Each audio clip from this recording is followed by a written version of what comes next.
Ladies and gentlemen, tonight I want to speak to you of the secret of living as though your desire were already fulfilled.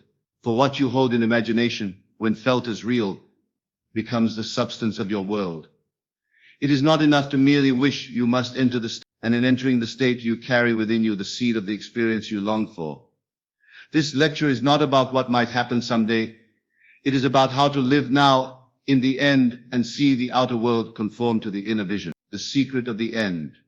My friends, tonight I want to take you into the very heart of creation. For the greatest secret that has ever been whispered is this: live in the end. If you will only understand and apply this principle, you will transform every circumstance of your life. You will no longer beg the world for change. You will command it not with force but with assumption. You will not ask life to bring you what you want. You will walk as though you already possess it, and in time the world will bow to the certainty of your inner conviction. You see, the end contains within itself the entire journey. The seed contains the tree. The egg contains the bird. The acorn holds within it the mighty oak. But you cannot find the oak if you keep staring at the acorn saying, "When will you grow? When will you give me branches and shade?" You must know that the oak is already contained within. And in faith you treat the acorn as though it were already the tree. This is the law of the end. When I speak of living in the end, I do not mean that you merely imagine it for a moment and then return to the old state of waiting. I mean that you move into the end as though it were the only reality that exists. You walk as the one who has already received, and the old self, the self that longed and desired, falls away like a shadow that no longer belongs to you. Consider this. Every great achievement in history was lived inwardly before it appeared outwardly. The inventor first lived in the end, where his machine was already built. The writer lived in the end, where the book was already complete. The artist lived in the end, where the painting already existed. They dared to believe that the end was real, and because they believed, the end unfolded before the eyes of all. Now many of you say, "But I cannot see how my desire can ever come to pass. The circumstances are against me. The people around me will not allow it. The opportunities are scarce." To this I tell you, you do not need to see how. You only need to occupy the end. The how belongs to the unseen intelligence that shapes all things. The how is not your business. Your business is to live as though the end were true. Let me give you an example. Imagine you long for a new home. If you live in the state of wanting, you will only perpetuate wanting. But if you live in the end, you no longer stand outside saying,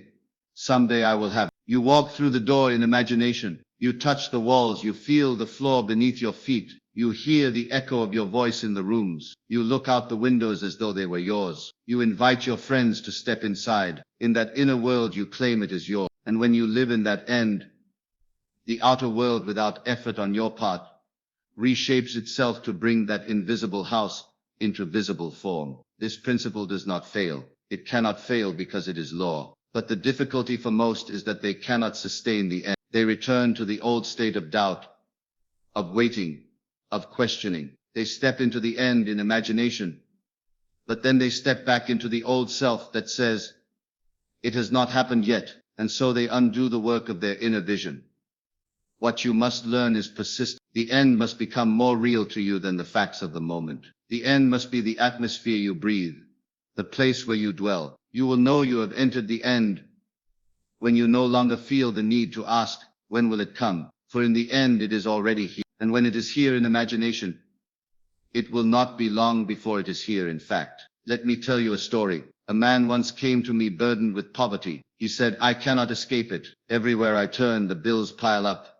The opportunities close and I cannot see a way forward." I said to him, "Stop living as the man who lacks. Begin tonight to live as the man who has already received. When you walk down the street, walk as though your accounts are full. When you lie down at night, lie down as though you are secure and when you speak to others, speak as the prosperous man you long to be." He looked at me with doubt, but he obeyed. Each night he would lie in bed, imagining that his accounts overflowed, that he was debt-free, that he could give freely and spend without fear. Within weeks opportunities opened. Within months his outer world mirrored his inner conviction. The poverty dissolved because he had ceased to live in it. He no longer fed it with his attention. He lived in the end, and the end became flesh. This is the power you hold. The end is not something distant, something you must chase. The end exists now, and the moment you step into it, you pull it from the unseen into the seen. Now some will say,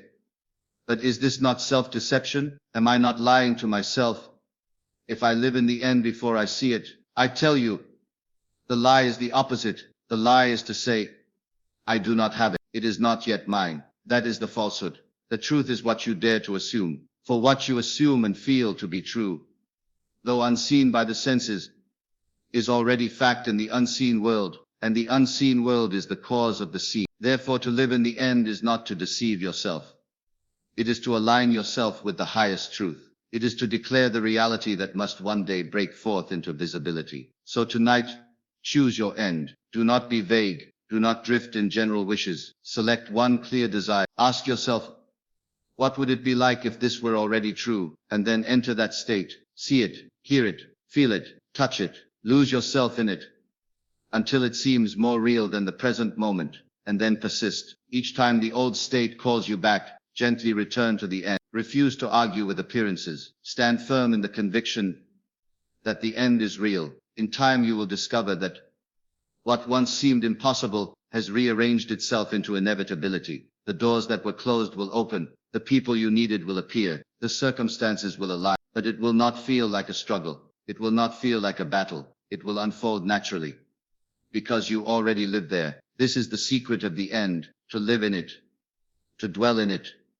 to breathe in it, until it becomes your home. And when it becomes your home in imagination, it will become your home in fact. So I ask you tonight, will you live in the waiting, or will you live in the end? The choice is always yours. The world cannot stop you. Circumstances cannot stop you. Only your refusal to enter the end can stop you. But the moment you dare to step into it, the unseen powers of creation rush forward to clothe your assumption in flesh. Live in the end, and the end will live in you. Fifth, imagination creates reality. My friends, tonight I want to speak on the truth that imagination is not a plaything of the mind, nor a fleeting escape from the world, but the very power by which the world itself is made. Imagination creates reality. This is no idle statement. It is the foundation upon which all creation rests. For what you behold with your eyes was first beheld in the imagination of another. Nothing appears in this world but that it first appeared within. Look at the chair you sit upon. It was once only an idea, a faint image in the mind of one who dared to see what was not yet seen. That chair did not build itself. It did not rise out of the earth by accident. It came because one man imagined its form, imagined its function, and held to that vision until it clothed itself in wood and fabric. So it is with every building, every invention, every work of art. All that surrounds you is imagination made visible. And if the imagination of one man could bring forth these objects, how much more can your imagination bring forth the desires of your heart? Do not think for a moment that imagination is less real than the solid world. The truth is the opposite. The solid world is but the shadow of imagination. The cause is not here in matter. It is there in the unseen act of imagining. Now many people dismiss imagination as fantasy. They say it is only my imagination. But I tell you, imagination is the creative power of God within you. It is not only, it is everything. The world will tell you to be practical, to bow to the facts, to accept things as they are. But the man who accepts only what he sees will never rise above his present condition. The man who dares to imagine greater is the one who changes the world. Let me ask you, what are you imagining each day? For you are imagining, whether you know it or not. When you worry, when you dwell on fear, when you replay old failures, you are imagining. And those imaginations, when persisted in, outpicture themselves as conditions in your life. Likewise, when you dare to imagine success, freedom, health, joy, you are setting in motion the law of creation.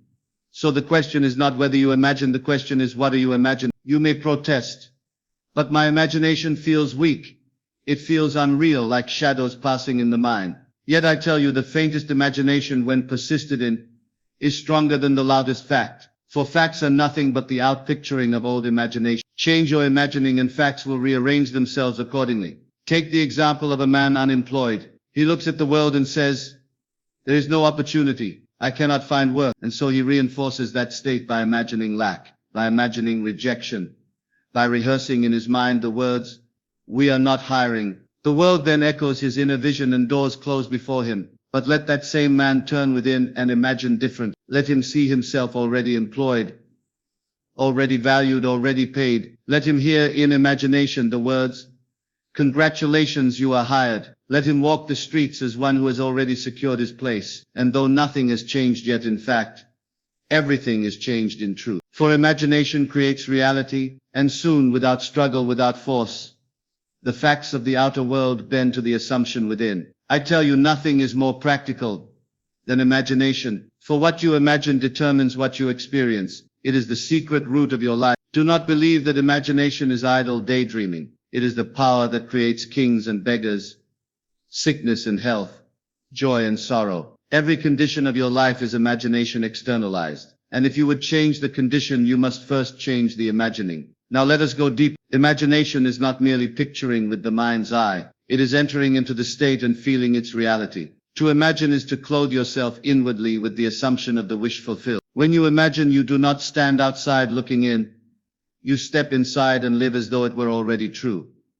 Let me illustrate. Suppose you long to be free of debt. If you simply picture money, that is not enough. You must enter the state of financial freedom. What would it feel like if you had no debts to pay? What conversations would you have with your friends? How would you feel as you looked at your bank account? That feeling, that inward state is imagination. And the more vividly you enter it, the more swiftly the outer world conforms. And so I tell you, practice imagination deliberately. Do not leave it to chance. Each day, withdraw into yourself and imagine the scene that would be true if your desire were fulfilled. If you long for health, imagine the vitality of your body. Feel the ease of movement. Hear the words of your doctor saying, "You are completely well." If you long for love, imagine the warmth of companionship. Hear the voice of your partner speaking words of affection. Feel the closeness, the joy of union. Whatever you desire, imagine it now as though it were already fact. And then persist. Persist until it takes hold of you, until the inner world feels more real than the outer. That is the secret. The world will mock you. It will call you foolish for living in imagination. But in time, those who laugh will see your desire clothed in fact, and they will say, "How fortunate, how lucky you are." But you will know the truth, that imagination persisted in became reality. Let me remind you of a truth. Everything that appears in time was first seen outside of time. In imagination, that which is real in imagination is as certain as though it were already seen with the eyes. For the imagination is the womb of creation. I say to you, dare to believe in the reality of your imaginal acts. Do not dismiss them as unreal. Do not say, "It is only a dream," for the dream is the seed of reality. The inner vision precedes the outer fact. Now test this for yourself. Tonight before you sleep, take one desire, close your eyes and imagine a scene that implies its fulfillment. If your desire is for success in work, imagine a friend shaking your hand and congratulating you. If your desire is for healing, imagine yourself doing the very thing you could not do before. Do not strain, simply imagine until it feels real, until it feels natural. Then fall asleep in that state. Do this faithfully, and you will prove for yourself that imagination creates reality. You will see your world reshaped, not by chance, not by effort, but by the power of imagination. So I tell you, take this truth seriously. Guard your imagination. Do not dwell on what you do not want. Do not replay old failures. Do not imagine worst-case scenarios. For imagination, whether noble or ignoble, brings forth after its kind. Instead, fill your imagination with beauty, with success, with joy. Enter daily into the scenes that uplift and empower you. And in time, you will live them outwardly. For the law cannot fail. Imagination creates reality. It always has, and it always will. Feeling is a secret. My friends, tonight I want to show you the bridge between imagination and reality. For imagination, no matter how vivid, will remain only a dream unless it is fused with feeling. Feeling is a secret. It is feeling that gives life to the imaginal act. It is feeling that carries the unseen into manifestation. Without feeling, imagination is like a seed never planted in the soil. With feeling, imagination becomes a living power that cannot be denied. Many of you have imagined wonderful things. You have pictured yourself successful, happy, healthy, free. You have seen yourself in the place you long to be. Yet you say, "It has not come." Why has it not appeared? And the reason is this. You have not entered the feeling of the wish fulfilled. You have observed the desire from afar, but you have not clothed yourself in the emotion of already having it. You must learn this truth. Assumption without feeling is sterile. The law of creation requires not only the image but the mood of reality. For the subconscious, which is the womb of creation, responds only to feeling. It does not respond to words alone. It does not respond to faint wishes. It responds to the emotional acceptance that the thing is already true. Think of it this way. When you recall a past event, what makes it vivid? Not the picture alone, but the feeling. You remember the laughter, the fear, the joy, the sorrow. The feeling colors the memory and makes it alive. So it is with creation. The picture you hold in imagination must be felt to be true. Only then does it sink into the subconscious, where it takes root and grows. Now, how do you feel the wish fulfilled? You begin by asking yourself a simple question. What would it feel like if it were already so? If you were already the person you long to be?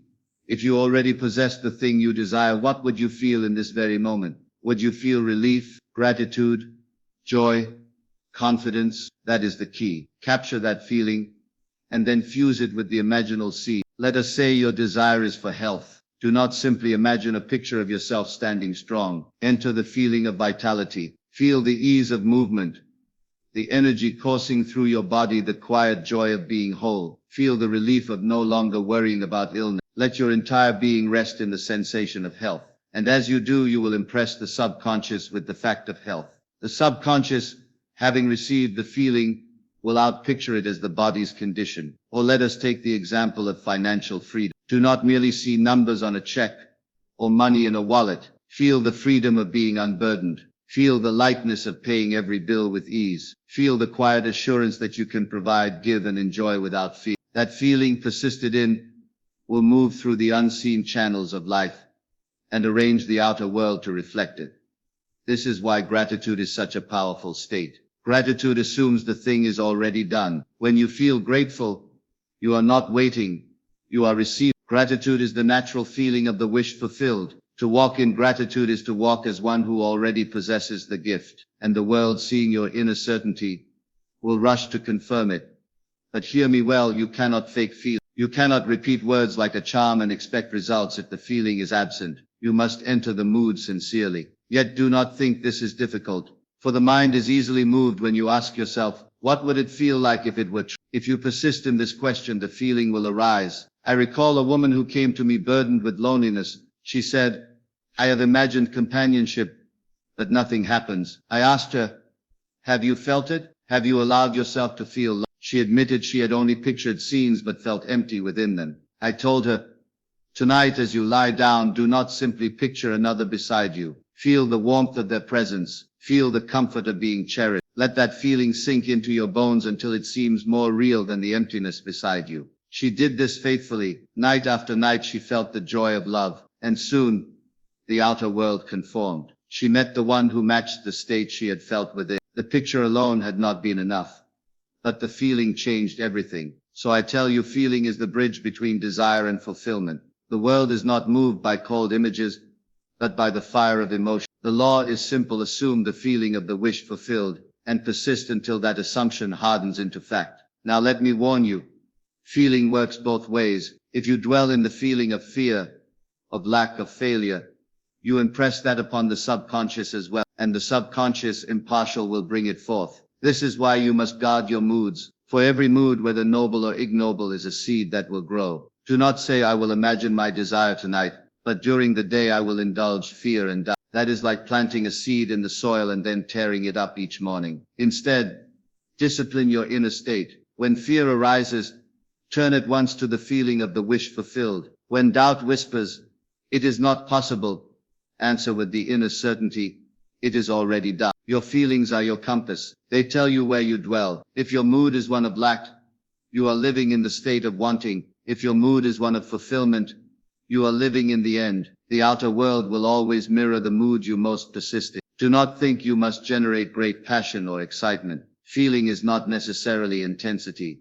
It is acceptance. The quiet, natural acceptance that the desire is already real is enough. The moment it feels natural, you have succeeded. So tonight, Take this practice. Choose one desire. Close your eyes. Imagine the scene that would be true if your wish were fulfilled. Then ask, what would I feel in this moment if it was so? And as the feeling arises, let it saturate the scene. Let the picture and the emotion fuse until they are one. Then fall asleep in that state, carrying the feeling into the depths of the subconscious. Do this faithfully, and the outer world cannot resist. For feeling is the language of creation. The subconscious hears the feeling and brings it forth as fact. Therefore I tell you, do not chase the outer world. Do not strive to force conditions. Withdraw into the inner chamber and feel the reality of your desire. Walk in the mood of fulfillment. Let gratitude and joy be your constant companion. And in time the world will show forth the harvest of the feelings you have sown. Feeling is the secret. It always was, and it always will be. 4. The inner state precedes the outer. My friends, tonight I want to reveal to you one of the greatest truths of life. The inner state always precedes the outer. What you see with your eyes is nothing more than the reflection of what you have accepted within yourself. The world you walk through each day is but a mirror, faithfully showing you the state you occupy inwardly. If you wish to change the outer, you must first change the inner. There is no other way. Now this is difficult for many to accept, because man is so accustomed to blaming circumstances. He says, I am poor because of the economy. I am lonely because no one loves me. I am sick because of conditions beyond my control. And so he points outward, seeking causes in people, in chance, in environment. But I tell you, the cause is not out there. The cause is within. For the outer world is nothing but the fruit, and the inner state is the root. Consider a tree. If the branches bear bitter fruit, you do not try to polish the fruit or paint it to look sweet. You change the root, you nourish it differently, and in time the fruit must change. So it is with life. Your experiences are the fruit of your inner states. To fight the outer is to waste your strength. To transform the inner is to alter the cause itself. Let me illustrate. A man who walks in the state of lack will find lack wherever he goes. Even if you give him money, he will lose it. Even if you place him among opportunities, he will overlook them. For the inner state of poverty blinds him to abundance. But let that same man assume the state of wealth, and everything shifts. He begins to see possibilities he never noticed before. He attracts people and circumstances that reflect his new conviction. The outer bends because the inner has changed. You may say, but the facts are against me. I cannot deny what my senses tell me. My friends, your senses are not the truth. They are the shadow. The truth is the state you accept within. The outer is always behind the inner. The facts of today are the imaginations of yesterday. If you persist in a new inner state, the facts must follow, though time itself seems to resist. I recall a woman who longed for reconciliation with her estranged husband. She came to me saying, he will not speak to me. He avoids me. How can I possibly change this? I told her, do not look at what he does. Look instead to your inner state. If you continue to dwell in the state of rejection, he will only mirror it. But if you dare to live inwardly as the beloved wife, cherished and secure, the outer must reflect it. She began each night to assume the feeling of being loved. She would fall asleep imagining his voice speaking words of affection. She no longer entertained the state of being rejected, and soon the outer world conformed. Letters came. Meetings followed. The man who had turned away returned, for she had ceased to live in rejection and had chosen instead the inner state of union. This is the law. The inner state precedes the outer. Always. There are no exceptions. Now how do you change your state? You do so by imagination and feeling. The state you occupy is nothing but the mood you consent to. When you dwell in fear, you occupy the state of failure. When you dwell in confidence, you occupy the state of success. When you dwell in gratitude, you occupy the state of fulfillment. And each state, once accepted, casts its shadow into the world of facts. You cannot cling to the old mood and expect a new result. You cannot dwell in the state of loneliness and expect companionship to appear. You cannot persist in the state of sickness and expect health to flourish. The state itself must change. And when it changes, the outer follows as naturally as day follows night. Many of you think you must struggle to change the outer conditions. You fight with people, you manipulate circumstances, you force results. And yet nothing truly changes, or if it changes, it slips back again. Why? Because you have not touched the root. The only lasting change comes when you alter the state within. I say to you, the outer is nothing more than a delayed echo of the inner. Just as a sound echoes back to you after a pause, so the outer echoes your inner state with a delay. Do not be discouraged when the outer still shows the old reflection. Persist in the new state, and soon the echo will align with the cause. Take this to heart. Your true environment is not the room you sit in, nor the city in which you live, nor the people around you. Your true environment is the state of consciousness you occupy. Live in the state of joy, and you are surrounded by joy. Live in the state of fear, and you are surrounded by fear. The outer only rearranges itself to confirm the truth of your inner dwelling place. So tonight I ask you, where do you live inwardly? Do you dwell in lack or in plenty? Do you dwell in fear or in faith? Do you dwell in rejection or in love? For wherever you dwell inwardly, there you must dwell outwardly in time. The state is the seed. The world is the harvest. Let us test this now. Close your eyes for a moment and select one desire. Then ask yourself, what state would I occupy if this were already true? If your desire is health, the state would be vitality. If your desire is companionship, the state would be love. If your desire is success, the state would be confidence. Now enter that mood. Feel it as though it were natural. Do not strain, simply accept it as your dwelling place. That is the work. And if tonight you fall asleep in that state,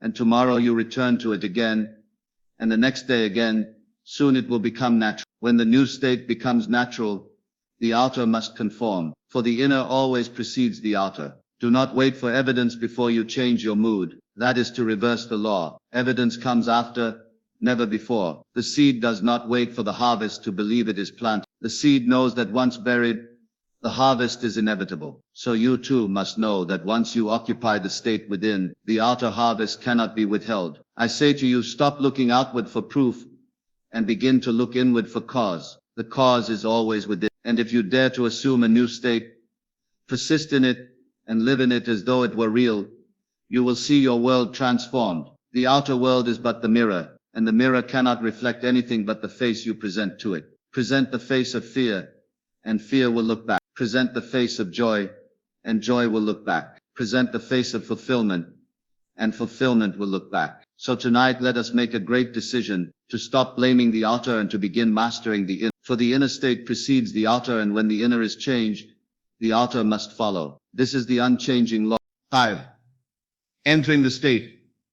My friends, tonight I want to show you how to move deliberately into the state of your fulfilled desire. For we have said that imagination creates reality, and we have seen that the inner state precedes the outer. But unless you know how to enter the state, this knowledge remains theory. The secret lies in learning to withdraw your attention from what appears to be, and to place it wholly upon what you desire to be. This act is not fantasy, it is creation. Now let me be clear.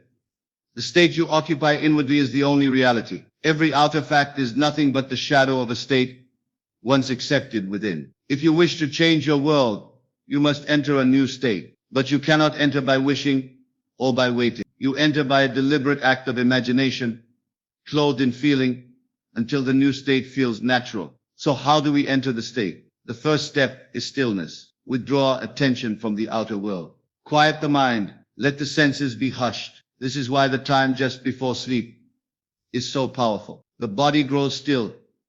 The conscious mind is relaxed, and the doorway to the subconscious opens wide. In that drowsy, yielding moment, you can plant the seed of your desire. Once you are still, you select the scene that implies your wish is already fulfilled. Do not choose a long or complicated drama. Choose a simple act, a short scene. That would be true if you had already achieved your aim. If your desire is marriage, imagine wearing the ring or hearing the words, "Congratulations, I'm so happy for you." If your desire is work, imagine shaking hands with one who congratulates you. If your desire is health, imagine moving freely, doing the very thing you could not do before.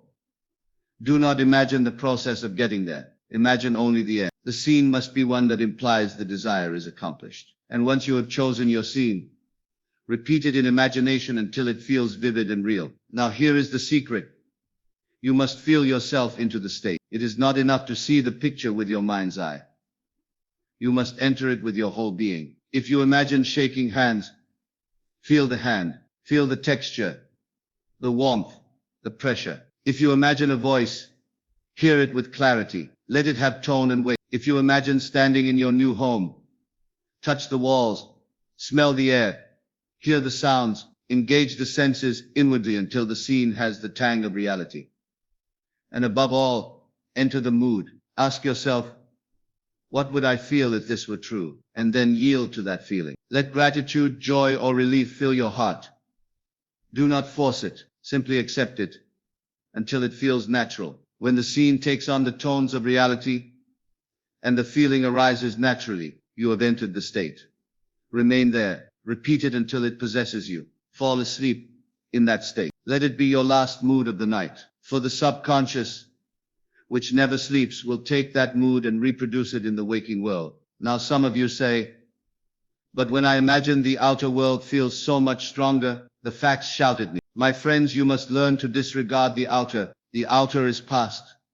It is the dead harvest of old states. It has no power. The living power is the inner state you occupy now. If you persist in that state, no fact can resist it. The facts must bend to the seed now sown. Think of it as moving from one room to another. When you leave the room of lack and step into the room of abundance, the scenery changes. But you cannot carry with you the mood of lack and expect to see abundance. You must leave the old mood at the door. Enter fully into the new. When you live in it inwardly, the outer must follow.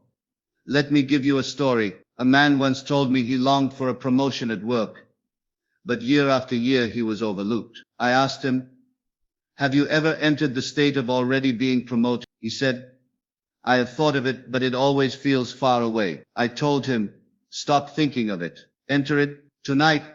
Imagine your boss shaking your hand and congratulating you. Hear the words, we're so proud of you. Feel the joy of achievement.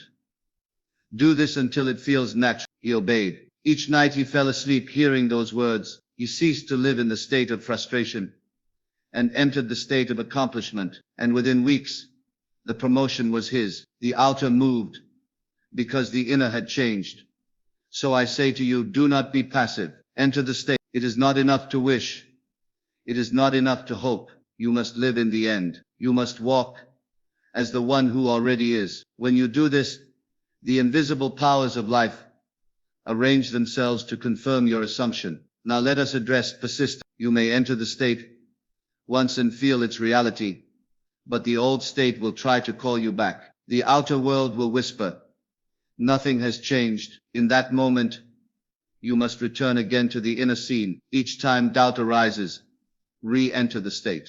Persist until the new mood becomes natural. When it becomes natural, the outer will no longer resist. This is why daily practice is vital. Each day, even for a few minutes, withdraw and enter the state of the wish fulfilled. Do not wait until bedtime only. Carry it with you. When you walk, walk as though it were already true. When you speak, speak as one who has already received. Let the end saturate your being until you forget the old self. That forgetting is the sign of success. Do not complicate this. The act is simple. Withdraw. Choose a scene.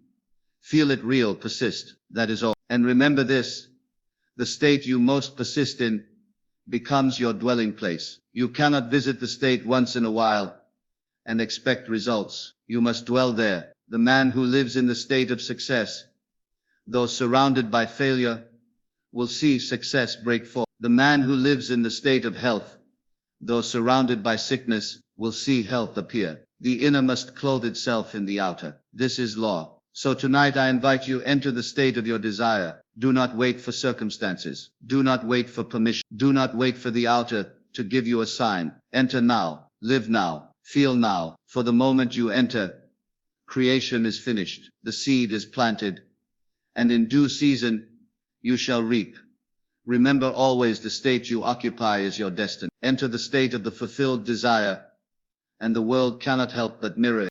The persistence of assumption. My friends, tonight we come to something that separates the dreamer from the creator. Many can imagine, many can feel, many can taste for a fleeting moment the thrill of the wish fulfilled. But few will persist, and it is persistence, steady, unwavering assumption that draws the invisible into form.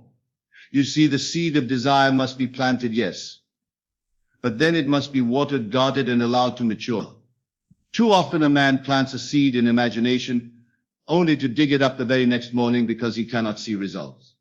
He sows, then doubts. He imagines, then complains. He prays, then cancels his prayer with disbelief. And he wonders why the harvest never comes. So I say to you, the key is persistence. Hold fast to the assumption that your desire is already fulfilled, no matter what the outer world may whisper. For the outer is but the echo, the shadow, the delayed photograph of the inner. If you allow the outer to dictate your inner, you remain chained to the past. But if you persist in your assumption, the outer is compelled to conform. Now, what is persistence of assumption? It is simply this: to remain loyal to the unseen reality, to occupy the state of the wish fulfilled, and to return to it again and again until it becomes your dwelling place. It is to carry within you the mood of already being the one you desire to be, even while appearances shout the contrary. And hear me well, persistence is not strain. It is not effort. It is loyalty. To persist is not to fight against the facts, but to remain faithful to the invisible fact you have chosen. Faithfulness, not force, brings creation to birth. Let me illustrate. Suppose you desire wealth. One night you imagine the thrill of abundance. You feel the joy of freedom. You see yourself giving generously. In that moment you have planted the seed. But tomorrow morning the bills arrive and the facts seem to shout lack. If you abandon your inner wealth and return to the mood of poverty, you have uprooted the seed. But if instead you say, this too shall pass, my wealth is already mine, and you return again to the inner mood of abundance, you have persisted. And if you persist, no fact of lack can hold against you. Persistence is the bridge between the seen and the unseen. Every desire requires gestation. Just as the seed of corn requires its appointed time to break the ground and bear fruit, so too your assumption requires persistence until the invisible ripens into visibility. Do not expect immediacy. Expect certainty. Now many of you say, but how do I persist when doubt rises again and again? I say, you persist by repetition. Each time doubt arises, you do not condemn yourself. You simply return, again and again. Return to the state of the wish fulfilled. Imagine again, feel again, occupy again. Each return is a strengthening of the seed. Each return is water upon the soil. Do not measure the time. Do not dig in impatience. Simply persist. For persistence reshapes the subconscious. And once the subconscious accepts the new state is natural, the outer must follow. Here is a truth. The state that feels natural is the state you will embody. You may imagine wealth once, but if poverty still feels natural, you will return to poverty. But if you persist in imagining wealth until it feels natural, the world must mirror it. So persistence is nothing more than carrying the assumption long enough for it to become natural. Now listen carefully. The test of persistence is not whether you can imagine once, but whether you can dwell. Can you walk the streets inwardly as the man you long to be? Can you lie down at night with the quiet knowing that it is already done? Can you rise in the morning and face the facts of the world, and yet within yourself remain loyal to your invisible assumption? That is persistence. And persistence always wins. The outer world cannot resist a mind held steady in its assumption. Life itself bends to the persistent dreamer. Men and women are compelled to play their parts. Events conspire, circumstances align, all to mirror the state you have persisted in. Let me share a story. A woman longed for reconciliation with her estranged family. She imagined once, she prayed once, but the old story of rejection would creep back, and she would give up. I told her, persist. Each night, imagine your family embracing you, speaking words of love. Persist until it feels real. She obeyed. For weeks she carried the scene, returning again each time the old pain rose. Then suddenly a letter arrived. The family had reached out, longing for reunion. The outer bent because the inner had persisted. So I tell you, there is no desire you cannot realize if you will persist. Not by might, not by struggle, but by faithfulness to your assumption. Now let us address the greatest enemy of persistence, appearances, are nothing more than the echo of old assumptions. They are the photograph of yesterday's state. Do not give them power. Do not be deceived. Persist in your new assumption, and appearances will yield. Some of you say,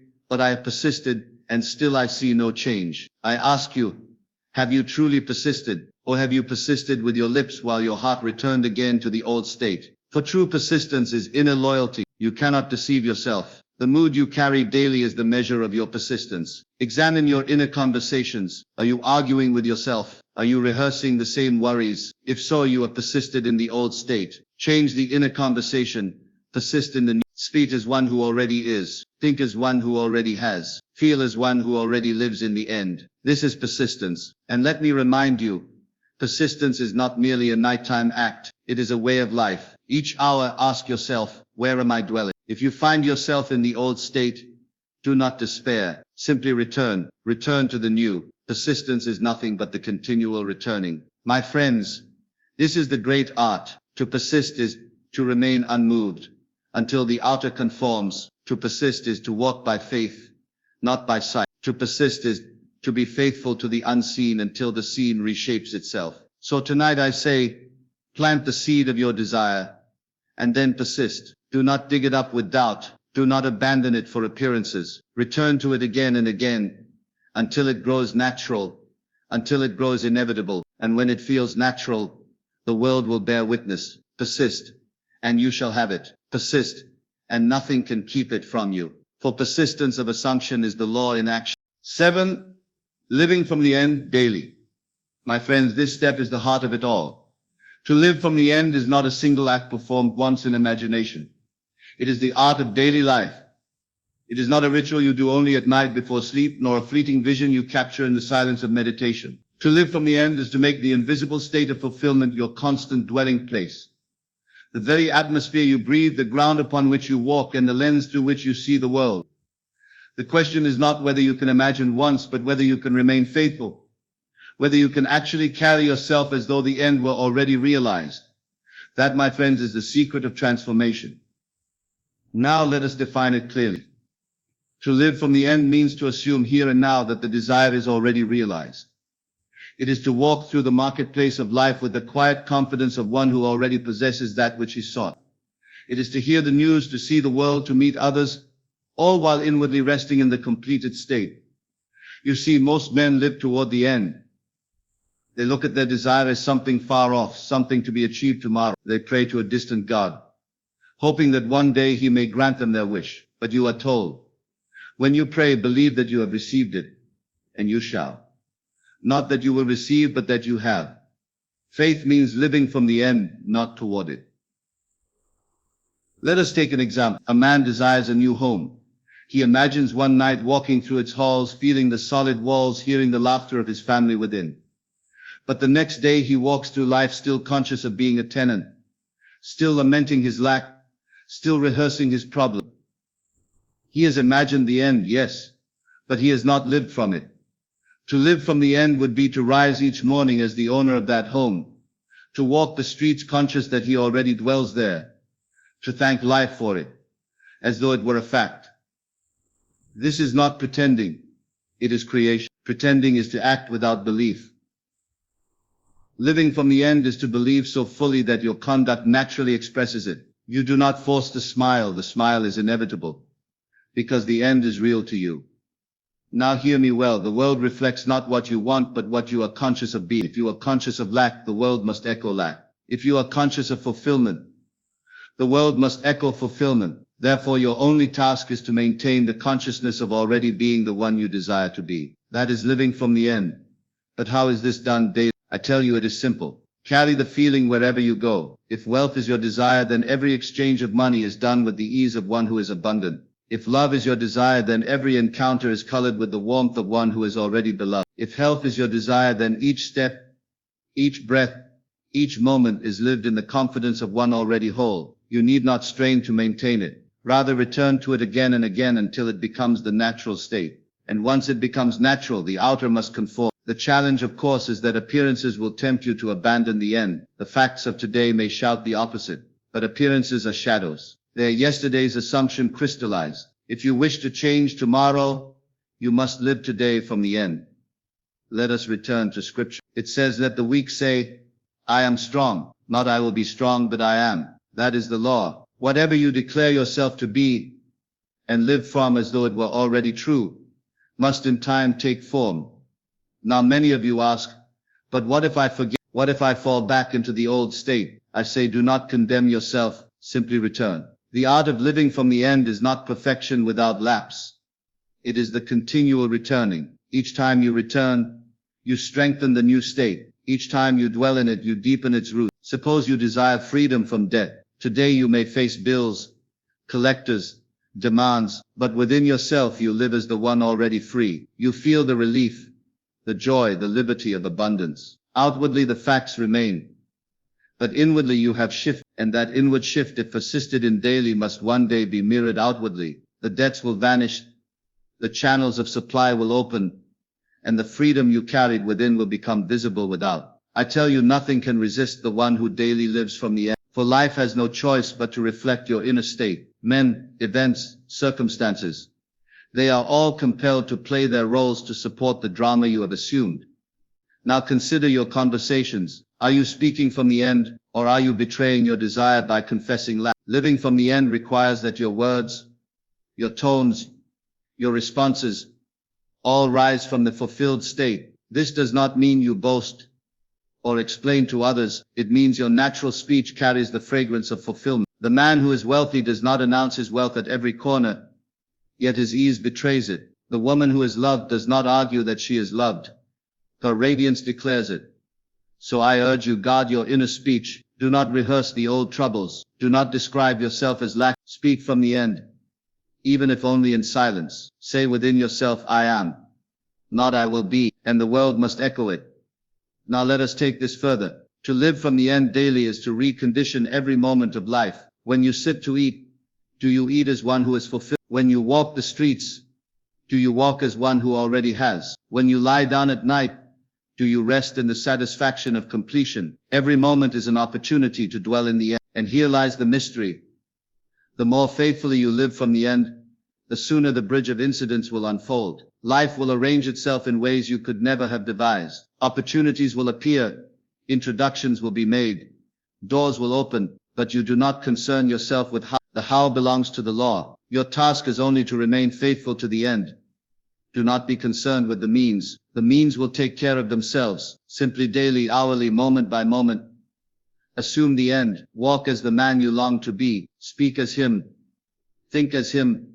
Feel as him. And in time, you will not merely assume, you will be. My friends, living from the end is the great secret. It is the difference between hoping and knowing, between wishing and possessing. To hope is to live toward. To live from is to already have. And the world always reflects the latter. So I say to you, test it. This very night, before you sleep, assume that your desire is already fulfilled. Carry that feeling into your rest. And tomorrow rise in that same mood. Through the day, whenever you are tempted to abandon it, return. Again and again return. This is the discipline. This is the art. And in time it will no longer be discipline. It will be natural. You will find yourself living daily from the end without effort. And the world will bow to your assumption. For to live from the end is to live in the kingdom now. And when you live in the kingdom within, the kingdom without must appear. 8. Mastering inner conversations. My friends, tonight we enter into one of the most vital practices of the awakened life, the mastery of inner conversations. For I tell you, the world you experience outwardly is nothing more than the harvest of the conversations you have inwardly. Man is constantly talking to himself, whether he is aware of it or not. These ceaseless dialogues within determine the shape of his world without. We are told, as a man thinketh in his heart, so is he. But what is this thinking of the heart? It is not a single fleeting thought. It is the deep, repetitive dialogue you carry within yourself. That dialogue, whether loving or resentful, abundant or impoverished, strong or weak, sets the tone of your life. You may desire success, yet within yourself constantly rehearse conversations of failure. I can't do it. Others are better. It never works for me.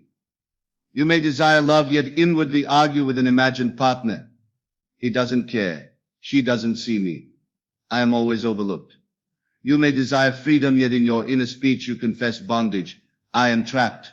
I have no way out. I can't escape this burden. And then you wonder why the outer world reflects such conditions. But I tell you, the outer world cannot contradict your inner conversation. Now consider this: every conversation you hold within, whether you whisper it to yourself in the silence of the night, or shout it in the theater of your mind, is a seed sown in the garden of imagination. And every seed, no matter how small, must bring forth after its kind. Therefore, if you would change your world, you must change your inner conversation.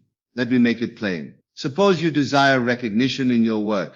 Outwardly no one may yet applaud you, but inwardly you can begin this very moment to hear the voices of others congratulating. You can hear the tone of approval, the words of praise, the laughter of shared success. You can conduct an entire dialogue in which others acknowledge your worth, your talent, your contribution. And if you persist in these conversations, you will find in due time the outer world compelled to echo them. Or let us say you long for reconciliation with a friend. Outwardly perhaps you are estranged, words have been spoken, walls have risen, but inwardly you are free. In imagination you hear that friend speaking kindly again. You hear the laughter restored, you carry on conversations of harmony. Do this faithfully, and I promise you, life will unfold a bridge that leads to reunion. But if instead you continue to rehearse arguments, if you hear again and again the old quarrel, if you relive the wound, if you tell yourself the story of betrayal, then though the outer world may offer you peace, you will not see it. You will insist upon the reality of your inner quarrel, and life must echo that discord. So I ask you tonight, what are you saying inwardly? What conversations fill your mind when no one else is watching? For these are the authors of your fate. Now many will say, but I cannot control my thoughts. They come unbidden. And I tell you, yes, they come. But you need not entertain them. You cannot prevent a bird from flying over your head, but you can prevent it from building a nest in your hair. So it is with inner speech. When the old voice of fear arises, you need not cradle it. When the inner critic begins its chorus, you can dismiss it. Replace it at once with the voice of fulfillment. This requires discipline, yes. But it is a joyful discipline, for you are not merely suppressing, you are creating. You are not fighting thoughts, you are planting new ones. You are rescripting the play of life. I tell you, inner conversations are the true prayers of the heart. You may go to church and recite words, you may kneel and speak aloud, but unless your inner speech agrees, it is vain. Your true prayer is what you continually say to yourself. That is what is heard. That is what is answered. Let me share with you a practice. Tonight when you retire to bed, before you drift into sleep, catch yourself speaking inwardly. What are you saying? What words rise? If they are not in harmony with your fulfilled desire, change them. Suppose you want success, then hear within yourself words of success. Conduct entire scenes in which others say to you, well done, I am proud of you, you have made it. Let the dialogue run and fall asleep in its midst. That inner speech persisted in will harden into fact. Another practice throughout the day, whenever you catch yourself idle, check your inner dialogue. Are you arguing with shadows? Are you justifying failures? Or are you rehearsing the song of fulfillment? Each idle moment is a seed plot. Use it wisely. Now hear me well, the outer world is not a cause, it is an echo. It is the shadow cast by your inner speech. To blame the world is to mistake the shadow for the substance. The substance is within. Change the conversation and the shadow must change. This truth once grasped sets you free, for then you need not wait upon others.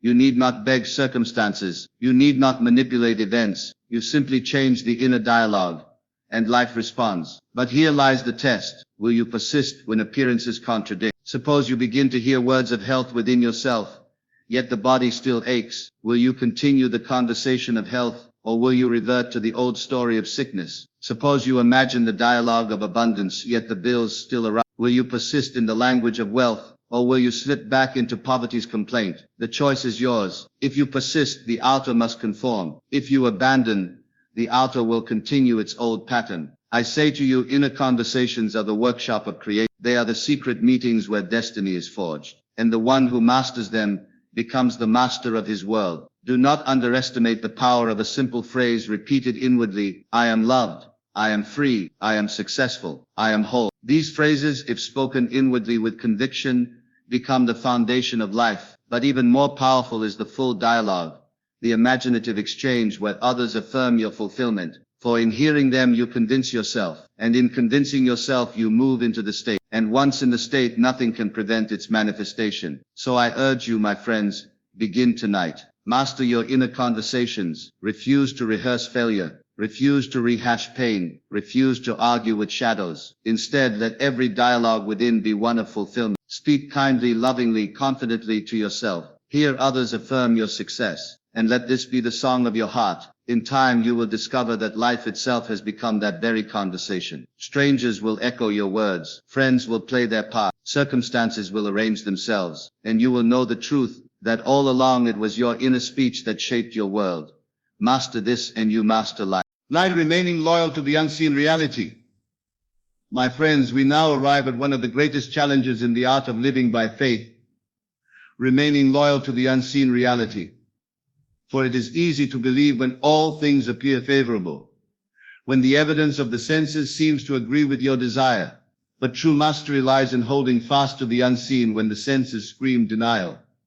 We are told, faith is the substance of things hoped for, the evidence of things not seen. Notice carefully, faith is not a wish, it is substance.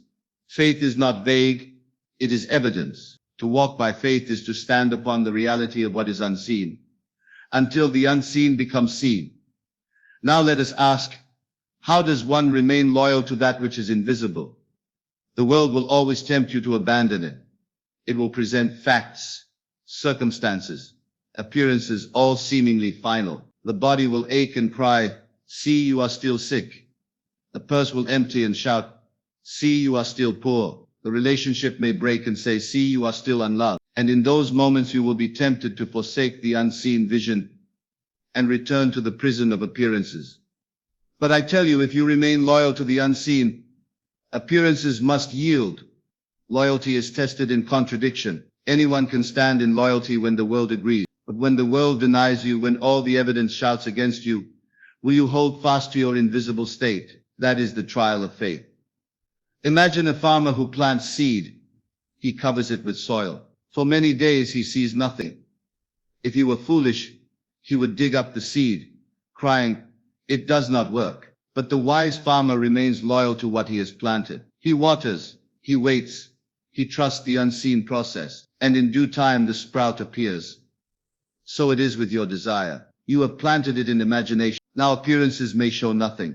Days, weeks, perhaps months may pass without visible sign. If you are foolish, you abandon the state, declare it useless, and return to the old life. But if you are wise, you remain loyal. You water the seed by revisiting the vision, by dwelling in the end, by refusing to betray it with contradictory thoughts, and in due time the outer world will bring forth what you have sown.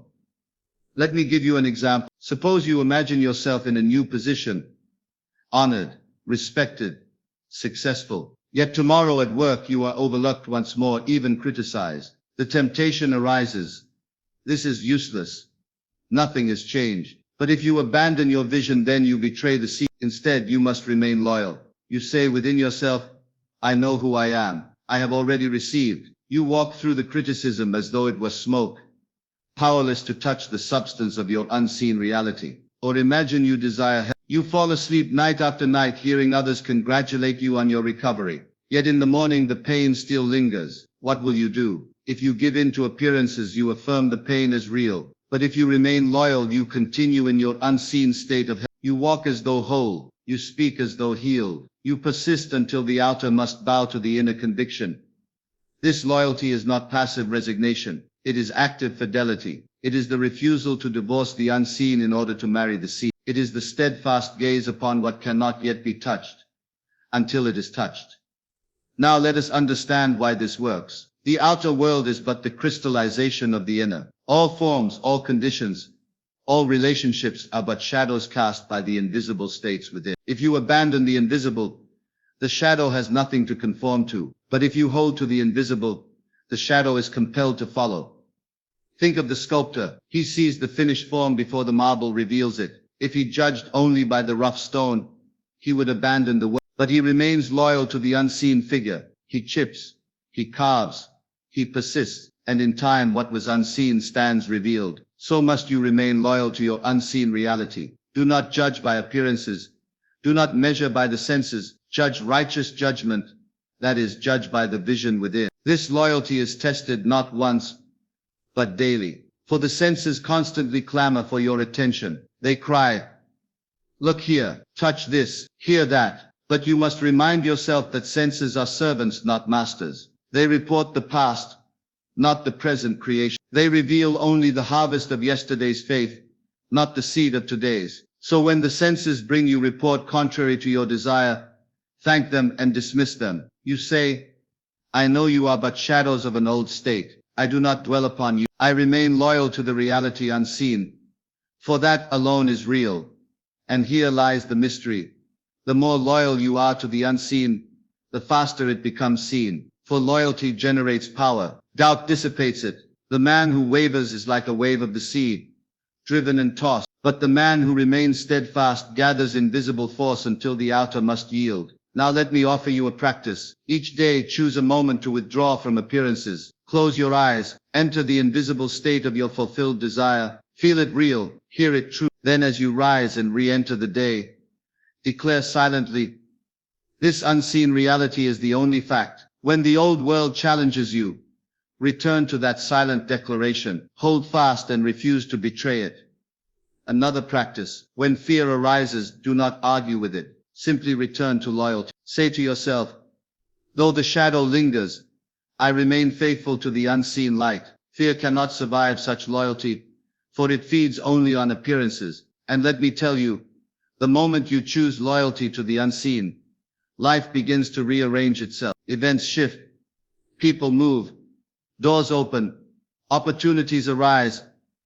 All to reflect the unseen state you have held. At first the changes may be subtle. Do not despise the day of small beginnings, for each small change is evidence that the unseen is hardening into fact. Remain loyal and the entire world must conform. I say to you tonight, nothing is more powerful than the man or woman who refuses to betray the unseen reality. Armies cannot defeat such a one. Circumstances cannot bind them, for they live not by appearances but by vision. They see what others do not see. They walk where others cannot walk, and they bring into being that which others call impossible. So I ask you, will you remain loyal? Will you hold fast to the invisible state of your fulfilled desire, though the senses deny it? Will you persist until the shadow world bends to your vision? If you will, then nothing shall be impossible to you.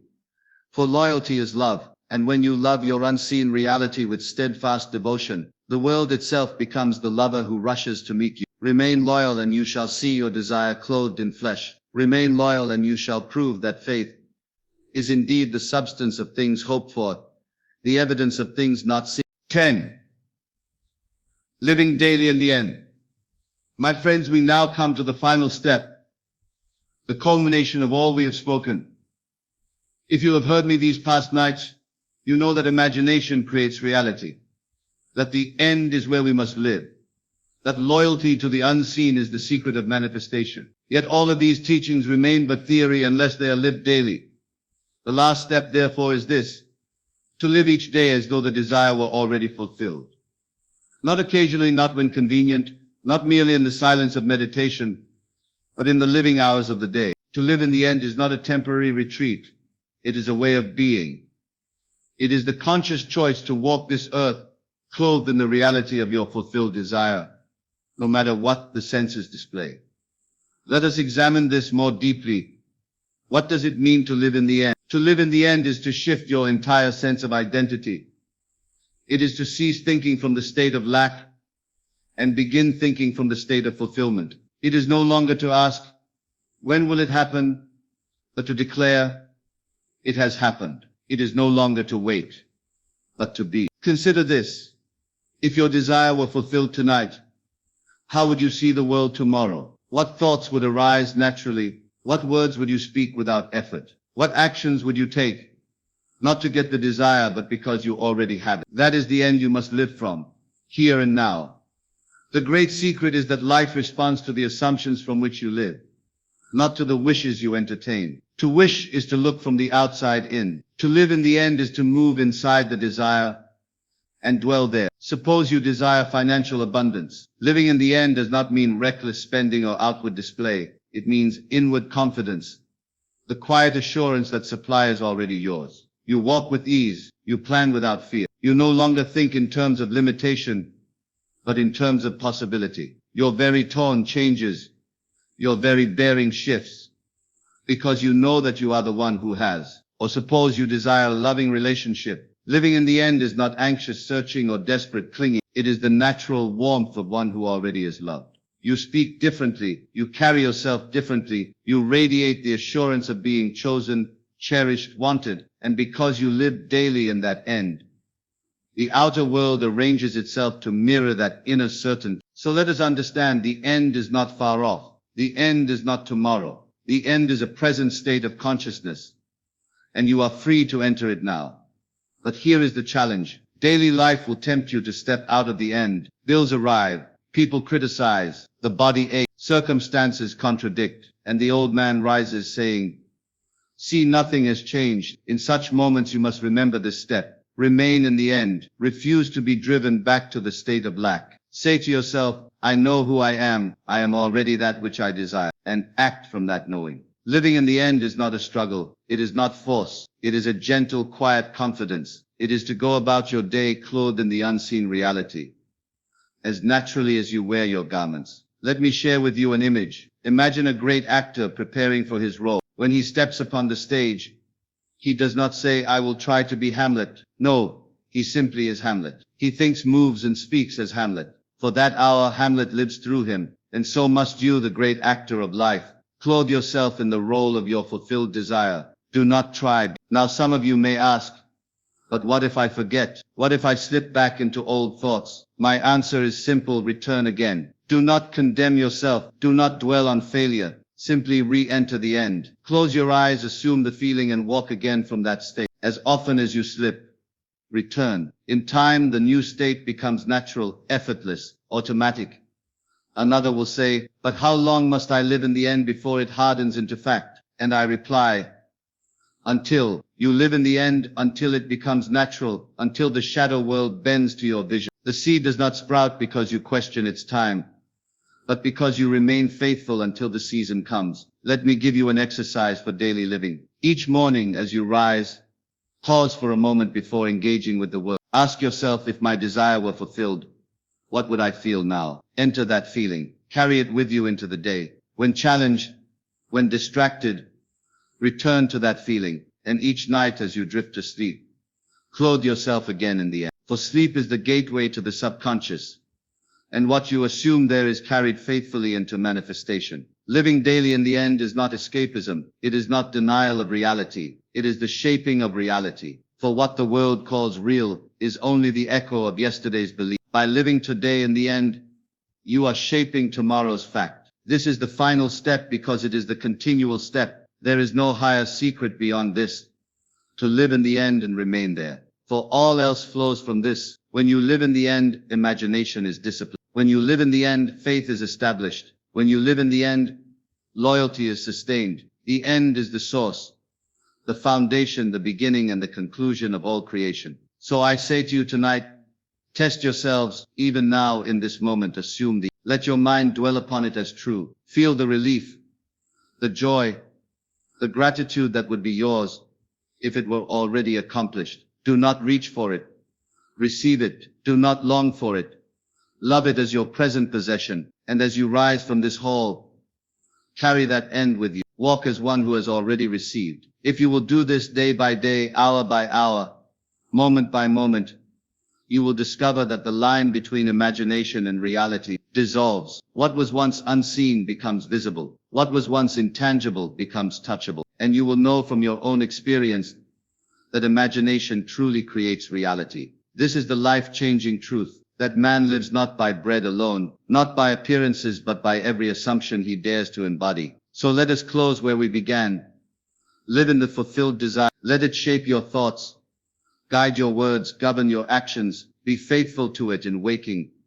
Be clothed in it in sleep. And soon the world itself will proclaim, "It is done." Then you will stand as a living testimony of the power within, not as one who merely heard the word, but as one who lived it, not as one who merely hoped, but as one who dared to assume. And you will know the joy of creation, the freedom of being, the glory of living daily in the end. So I say, live it now, walk in the end, and the end will walk toward you. Abide in it, and it will abide in you. Remain faithful, and the invisible shall clothe itself in flesh. This is the final step. This is the secret complete. Live daily in the end, and you shall know that all things are possible to him who believes.